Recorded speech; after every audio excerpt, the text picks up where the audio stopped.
This is an introduction to representative concentration pathways. I suggest you watch the video about how global circulation models, or GCMs, are made before you watch this video.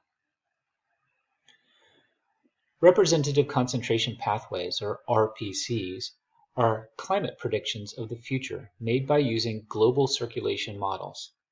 Each RCP is a different scenario based on whether and how quickly we begin to reduce greenhouse gas concentrations in the atmosphere. This is a quick note to say that when the Intergovernmental Panel on Climate Change issued its first reports, they used a set of scenarios or future scenarios based on the degree to which the nations of the world would cooperate and the degree to which they would prioritize environmental sustainability versus prioritization of economic growth.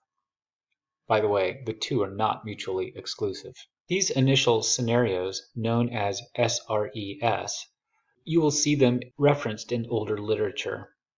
SRES were difficult for climate scientists to work with because humans and their governments are a lot harder to predict than the movement of heat, liquids, and gases in the atmosphere and oceans. Representative concentration pathways replaced SRES in 2014 with Assessment Report Number 5 from the Intergovernmental Panel on Climate Change.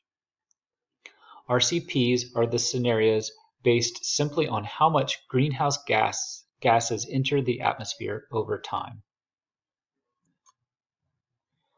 This figure shows the RCPs that came out with Assessment Report 5 in 2014. The figure shows modeling assumptions about greenhouse gas emissions with each of the RCPs over time. The x-axis shows the future by decade, and the y-axis shows the amount of greenhouse gases in the atmosphere. Note that the y-axis is labeled in CO2 equivalents.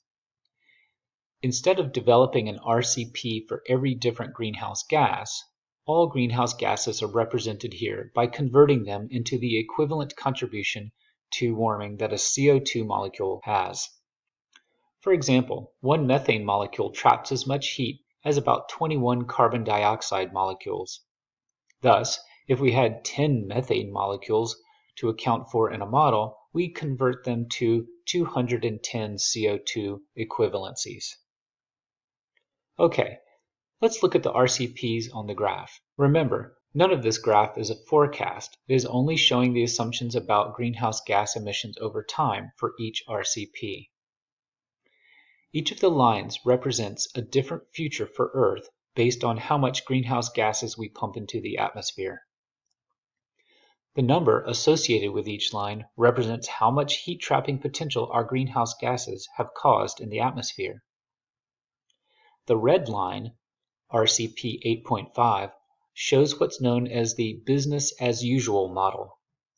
This represents the future atmosphere if we fail to reduce greenhouse gas emissions and continue to emit them at the current rate of increase. That rate, by the way, has been accelerating in recent years.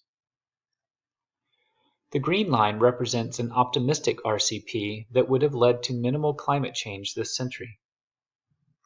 Unfortunately, we are missing that target because we're not reducing emissions quickly enough. Instead, the best we can hope and work for is RCP 4.5 or RCP 6.0, both of which will cause substantial global climate change, but not as catastrophic as RCP 8.5, the business as usual model that we are currently on. Notice on the graph where the red arrow is that the current decade is critically important for us determining what the future for Earth will be like. It's at that point where the curves diverge. This is another depiction of the RCPs from Assessment Report 5. Here we are looking at the model assumptions in terms of annual emissions of CO2 per year. You can see how RCP 4.5, the light blue line, shows peaking in emissions around year 2040. The dark blue line, RCP 2.6, is the optimistic model that we are probably not going to be able to match, where emissions would have peaked around the year 2020 to 2025. Okay, Up to now, we've only looked at graphs of the assumed greenhouse gas emissions for each of the RCPs. In this slide, we'll examine the predictions of how much warming will occur with each pathway. Here we see two graphs. The top graph is basically the same one we examined in the previous slide. The bottom graph shows 3 of the RCPs and associated changes in global mean temperature. Note that temperature is measured in Fahrenheit. Sometimes the graphs we get from scientists are in Fahrenheit, sometimes they are in Celsius. Make it a habit to check, and remember that 1 degree change in Celsius is the same as 1.8 degrees change in Fahrenheit. The other thing to notice about graph B is that the areas of the graph are colored. These colors represent the range of global circulation model outputs associated with each RCP. The line represents the average prediction. Okay, now that we understand how the graph works, let's understand what it means. Look at graph B in RCP 4.5, a scenario where greenhouse gas emissions peak sometime around the year 2040 and then decline. If we do that, it is predicted that we will see about 2 to 4 degrees Fahrenheit of warming by the year 2100. The average model output for that scenario is around 3.5 degrees of temperature change. That might not sound like a lot, but that is a lot of warming for the planet. But it's not as bad as RCP 8.5, the business as usual model. In RCP 8.5, the models predict that we will see 8 degrees of Fahrenheit of warming with a range as low as 5 and as high as 10 degrees Fahrenheit of warming. Let's hope we don't go there. Alright, that's our introduction to RCPs. We'll be seeing a lot of future predictions about everything from changes in rainfall to sea level rise based on these different pathways. So I hope you have a good understanding of how they're built and why they are important.